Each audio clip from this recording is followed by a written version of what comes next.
Hi, it's story time again. Are you ready for another tale? Wonderful. Well, if you settle down, close your eyes and listen, and I will read for you an adventure on Island Rock. Who was the man I saw talking to you in the hayfield? Asked Aunt Kate, as Uncle Richard came to dinner. Bob Marks, said Uncle Richard briefly. I have sold Laddie to him. Ernest Hughes, the 12-year-old orphan boy, whom Uncle bored and kept for the chores he did, suddenly stopped eating. Oh, Mr. Lawson, you're not going to sell Laddie, he cried chokingly. Uncle Richard stared at him. Never before, in 5 years that Ernest had lived with him, had the quiet little fellow spoken without being spoken to, much less ventured to protest against anything Uncle Richard might do. I certainly am, answered the latter curtly. Bob offered me $20 for the dog, and he's coming over for him next week. Oh, Mr. Lawson, said Ernest, rising to his feet, his small freckled face crimson. Oh, don't sell Laddie. Please, Mr. Lawson, don't sell him. What nonsense is this? Said Uncle Richard sharply. He was a man who brooked no opposition from anyone, and who never changed his mind once it was made up. Don't sell Laddie, pleaded Ernest miserably. He's the only friend I've got. I can't live if Laddie goes away. Oh, don't sell him, Mr. Lawson. Sit down and hold your tongue, said Uncle Richard sternly. The dog is mine, and I shall do with him as I think fit.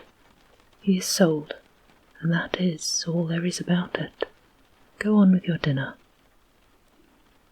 But Ernest, for the first time, did not obey. He snatched his cap from the back of his chair, dashed it down over his eyes, and ran from the kitchen with a sob choking his breath. Uncle Richard looked angry, but Aunt Kate hastened to soothe him. Don't be vexed by the boy, Richard, she said. You know he is very fond of Laddie. He's had to do with him ever since he was a pup, and no doubt he feels badly at the thought of losing him. I'm rather sorry myself that you've sold the dog. Well, he is sold, and there's an end to it. I don't say but that the dog is a good dog, but he is of no use to us, and $20 will come in mighty handy right now. He's worth that to Bob, but he's a good watchdog, so we've both made a fair bargain. Nothing more was said about Ernest or Laddie. I take no part in the discussion, for I felt no great interest in the matter. Laddie was a nice dog. Ernest was a quiet, inoffensive little fellow, 5 years younger than myself. That was all I thought of either of them. I was spending my vacation at Uncle Richard's farm on the Nova Scotian Bay of Fundy Shore. I was a great favourite of Uncle Richard, partly because he had been much attached to my mother, his only sister, partly because of my strong resemblance to his only son, who had died several years before. Uncle Richard was a stern and demonstrative man, but I knew that he entertained a deep and real affection for me, and I always enjoyed my vacation sojourns at his place. What are you going to do this afternoon, Ned? He asked, after the disturbance caused by Ernest's outbreak had quietened down. I think I'll row out to Island Rock, I replied. I want to take some views of the shore from it. Uncle Richard nodded. He was much interested in my new camera. "If you're on it about 4 o'clock, you'll get a fine view of the hole in the wall when the sun begins to shine on the water through it," he said. "I've often thought it would make a handsome picture." "After I've finished taking the pictures, I think I'll go down shore to Uncle Adam's and stay all night," I said. "Jim's dark room is more convenient than mine, and he has some pictures he's going to develop tonight too." I started for the shore about 2 o'clock. Ernest was sitting on the woodpile as I passed through the yard, with his arms about Laddie's neck, and his face buried in Laddie's curly hair. Laddie was a handsome and intelligent black and white Newfoundland, with a magnificent coat. He and Ernest were great chums. I felt sorry for the boy who was to lose his pet. "Don't take it too hard, Ern," I said, trying to comfort him. "Uncle will likely get another pup." "I don't want any other pup," Ernest blurted out. "Oh, Ned, won't you try and coax your uncle not to sell him? Perhaps he'll listen to you." I shook my head. I knew Uncle Richard too well to hope that. "Not in this case, Ern," I said. "He would say it did not concern me, and you know nothing moves him when he determines on a thing. You'll have to reconcile yourself to losing Laddie, I'm afraid." Ernest's straw-coloured head went down on Laddie's neck again, and I decided there was no use in saying anything more, proceeded towards the shore, which was about a mile from Uncle Richard's house. The beach along his farm, and for several farms along the shore, was a lonely, untenanted one, for the fisher folk all lived 2 miles further down, at Rowley's Cove. About 300 yards from the shore was a peculiar formation known as Island Rock. It was a large rock that stood abruptly up out of the water. Below, about the usual waterline, it was seamed and fissured, but its summit rose up in a narrow, flat-topped peak. At low tide, 20 feet of it was above water, but at high tide it was 6 feet, and often more under water. I pushed Uncle Richard's small flat down the rough path and rowed out to Island Rock. Arriving there, I thrust the painter deep into a narrow cleft. This was the usual way of mooring it, and no doubt of its safety occurred to me. I scrambled up the rock and around to the eastern end, where there was a broader space for standing, and from which some capital views could be obtained. The sea about the rock was calm, but there was quite a swell on it, and offshore breeze was blowing. There was no boats visible. The tide was low, leaving bare the curious caves and headlands along shore, and I secured a number of excellent snapshots.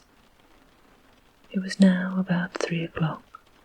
I must wait another hour yet before I could get the best view of the hole in the wall, a huge arch-like opening through the jutting headland to the west of me. I went round to look at it and saw a sight that made me stop short in dismay. It was nothing less than the flat, drifting outward around the point.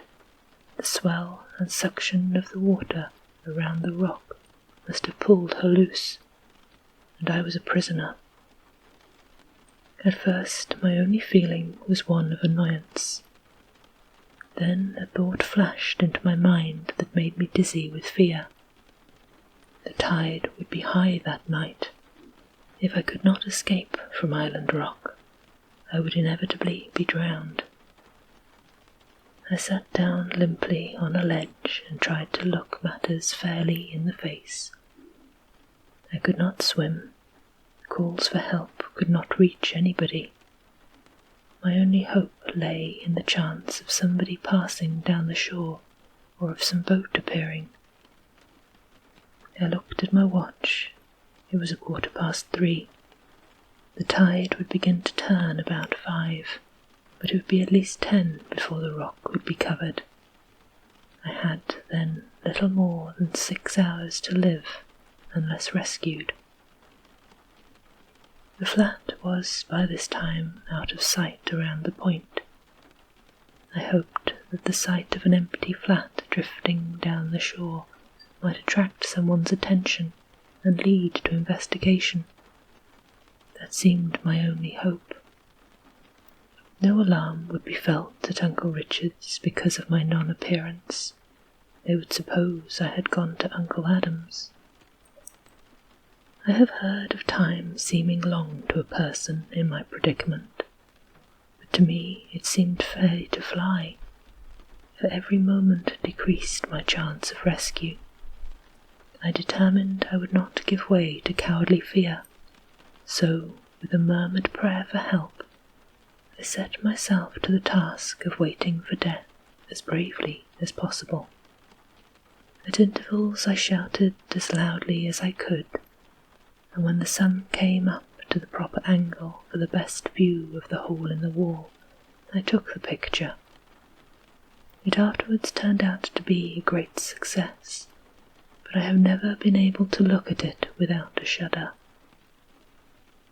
At 5, the tide began to come in.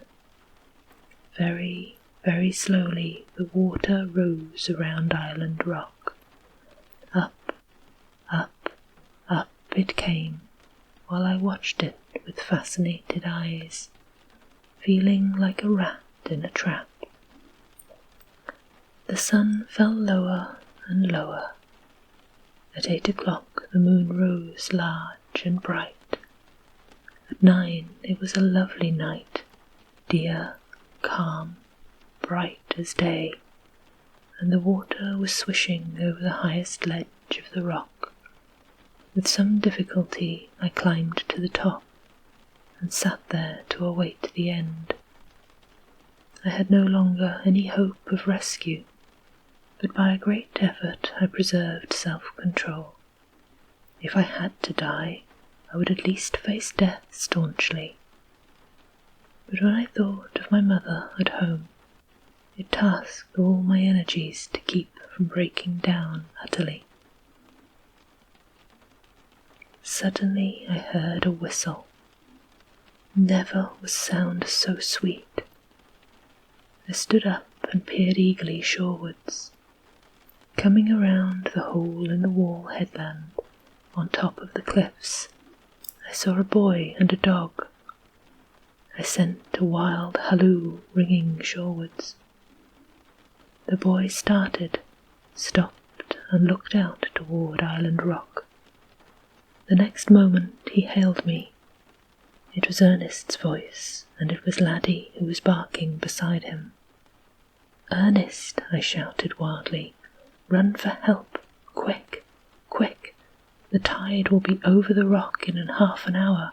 Hurry, or you'll be too late." Instead of starting off at full speed as I expected him to, Ernest stood still for a moment and began to pick his steps down the narrow path over the cliff, followed by Laddie. "Ernest," I shouted frantically, "what are you doing? Why don't you go for help?" Ernest had by this time reached a narrow ledge of rock just above the waterline. I noticed that he was carrying something over his arm. "It would take too long," he shouted. "By the time I got to the cove and a boat could row back here, you'd be drowned. Laddie and I will save you. Is there anything there you can tie a rope to? I have a coil of rope here that I think will be long enough to reach you. I've been down to the cove, and Alec Martin sent it up to your uncle." I looked about me. A smooth, round hole had been worn clean through a thin part of the apex of the rock. "I could fasten the rope if I had it," I called, "but how can you get it to me?" For answer, Ernest tied a bit of driftwood to the rope and put it into Laddie's mouth. The next minute the dog was swimming out to me. As soon as he came close, I caught the rope. It was just long enough to stretch from shore to rock, allowing for a couple of hitches, which Ernest made around a small boulder on the ledge. I tied my camera case on my head by means of some string I found in my pocket. Then I slipped into the water and, holding onto the rope, went hand over hand to the shore with Laddie swimming beside me. Ernest held on to the shoreward end of the rope like grim death, a task that was no light one for small arms. When I finally scrambled up beside him, his face was dripping with perspiration, and he trembled like a leaf. "Ern, you are a brick," I exclaimed. "You've saved my life." "No, it was Laddie," said Ernest, refusing to take any credit at all. We hurried home and arrived at Uncle Richard's about 10, just as they were going to bed. When Uncle Richard heard what had happened, he turned very pale. Thank God. Aunt Kate got me out of my wet clothes as quickly as possible, put me away to bed with hot blankets, and dosed me with ginger tea. I slept like a log and felt none the worse for my experience the next morning. At breakfast, Uncle Richard scarcely spoke, but as we finished, he abruptly said to Ernest, "I'm not going to sell Laddie. You and the dog saved Ned's life between you, and no dog who helped to do that is ever going to be sold by me. Henceforth, he belongs to you. I give him to you for your very own." "Oh, Mr. Lawson," said Ernest with shining eyes. I never saw a boy look so happy. As for Laddie, who was sitting beside him with his shaggy head on Ernest's knee, I really believe the dog understood too. The look in his eyes was almost human. Uncle Richard leaned over and patted him. "Good dog," he said. "Good dog." Peaceful slumbers. Sleep sweet.